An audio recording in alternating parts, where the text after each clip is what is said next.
Hello YouTube. So sorry that I have not uploaded in a while. I have been busy, but also I just got a new computer, which I'm super excited about, and so I had to get all of my videos, software, everything migrated, all the data migrated over to the new computer.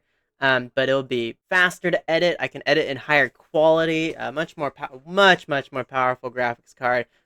It's been a little while since the last video, and I'm going to try not to take such long breaks between videos because, that messes with the algorithm. So, without further ado, let's get into this review.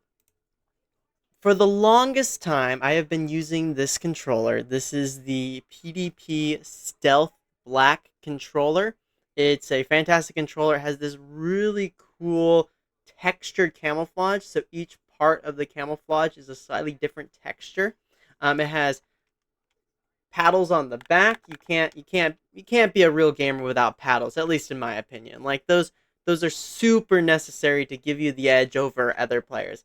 And then it's licensed Xbox controller. Um, it's a good controller, This is a regular Xbox One controller. It's some of the things like the D-pad is like the Xbox 360 controller.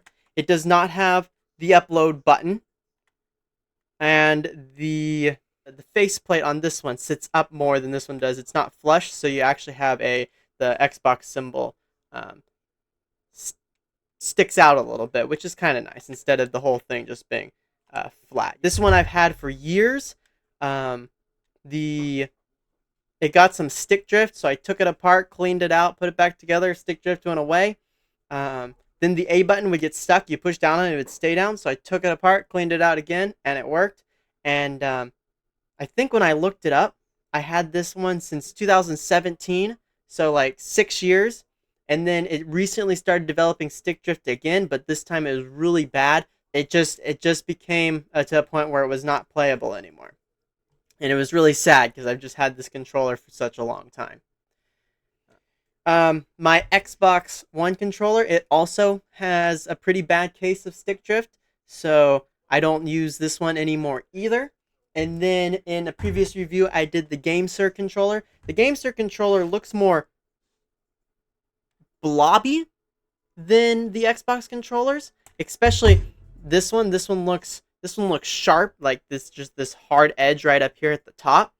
Um, this one's a little bit more rounded here on the top. Not quite as square, boxy, whatever, but like this one by far just looks more like, I don't know, like you don't have this hard edge here on the front. It's all rounded over here. So blobby's the best word I have for it. But it's a really good multi-platform controller. I use this on Nintendo Switch. It works great on the Switch. It has that gyro aiming, so you can snap the controller to the side to help aim. Um, it it's not quite as tactile as the Xbox controller and the PDP one. So, like for example, these ones have concave bumpers that your fingers can rest in. This one does not. It's more convex. There's really no rest there.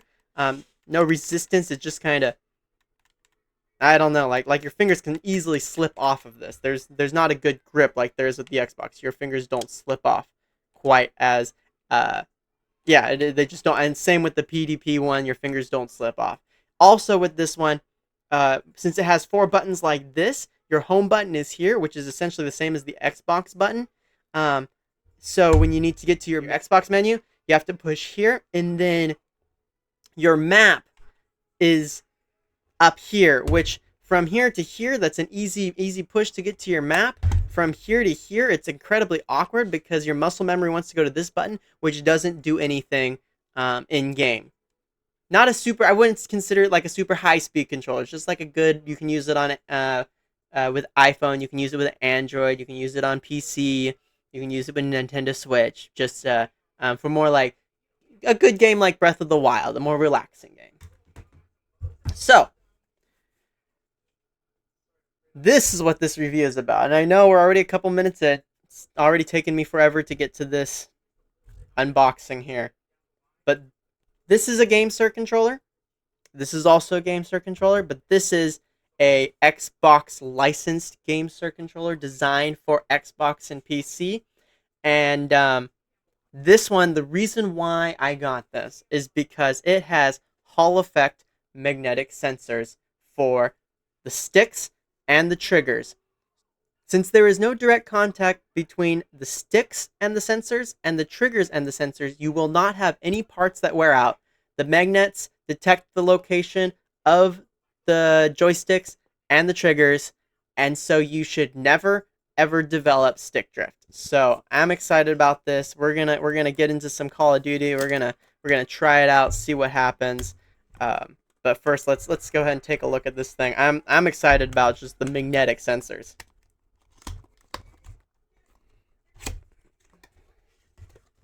All right, look at that. The cardboard even says GameSir on it, and a little like perforated punch out.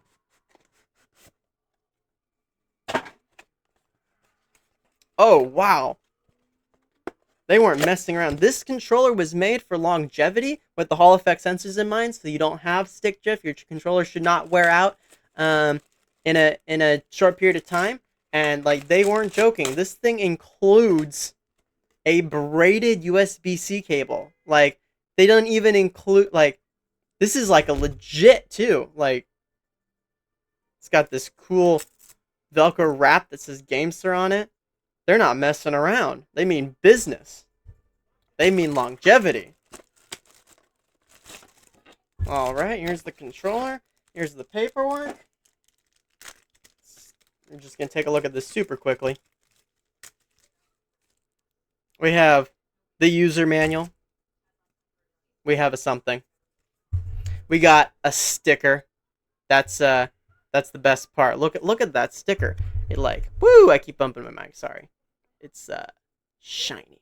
Everybody loves shiny. So that way you can put on your shiny hydro flask. We got Xbox Game Pass Ultimate, which is included. I believe it is a 3-month subscription. And then it's got a little GameSir Quick Start manuals. Alright, now that we're done with that, we'll get right into the controller here. Just put that out of the way for a moment. Here's the controller. It's it looks, yeah, it looks like it's a little bit more, the legs, the handle, the grips don't slant out quite as much as the Xbox controller. It looks very similar though, like the just a little bit different beveled edges up here at the top. Textured. Ooh, that feels nice. I like that. Yeah. Textured bumpers. White ABXY buttons. It's flat right here. Oh, the button is up here again. Like this controller, the button for your to get to your map is diagonally up to the right. So that's going to take some getting used to. Versus across here, and same with the PDP controller. It's straight across, easy to get to. So this will take some getting used to. One cool thing that they did is it's got these blue anti-friction rings. So you know, most controllers, you'll notice after a while they will develop these. Actually, let me grab this really old controller I've been using for a long time. You can tell on this one. Can you tell? Let's see. Yeah, right in there you can see that the stick has heavy damage to right in here, to the inside of the stick, because it rubs against the edge as you move it around. It just wears out. So we'll have to. I mean, this obviously is not something you can test overnight. Like, you're gonna have to use it for a long time to see how good those anti-friction rings actually are, but it does feel super smooth. Like when you are moving the joystick around, it does not rub or like scratch at the end. It's a very smooth movement. We have a microphone mute button here, so you can mute at the click of a button. We have bumpers or paddles, because everybody needs paddles. And then you have paddle locks here, because there are some people who don't like paddles and they don't want to be accidentally pushing whatever button. So you can lock your paddle. Now they don't click anymore. See, clicking paddles. All right. And then what else? Yeah, besides that, it feels just like an Xbox controller. The thing that I noticed right away though is just these buttons are placed higher up, so more like here and here. And then it's got the Xbox 360 D-pad, which works just fine. I don't think I ever use the D-pad in games anyways. So that's it for the initial review. It's comfortable to hold. Good, really good texturing here on the sides. On the inside here, feels good. I always love a controller with paddles on the inside. This one, no paddles on the regular Xbox One controller, so I ain't about that life. We gotta have them paddles. Mute button for microphone's a nice feature to have. It doesn't matter if you use like another mic in game, but yeah. So we're gonna get this plugged in. We're gonna start up a game, get it tested out, see how it works, and then we're gonna go from there. One thing I want to mention is this controller can be bought on Amazon for $50, sometimes on sale for $45. This is cheaper than the Xbox controller, which is $60, which does not have paddles. If you want the option for paddles, you have to get the Xbox Elite controller for $130, which doesn't even come with paddles. To actually have paddles on that controller, you have to spend $180. And then you get the kit, which has the paddles, so you can put it on your controller. What? Why would you spend $130 on a controller that could have paddles, but doesn't? Microsoft. Okay, that's all from me. Bye.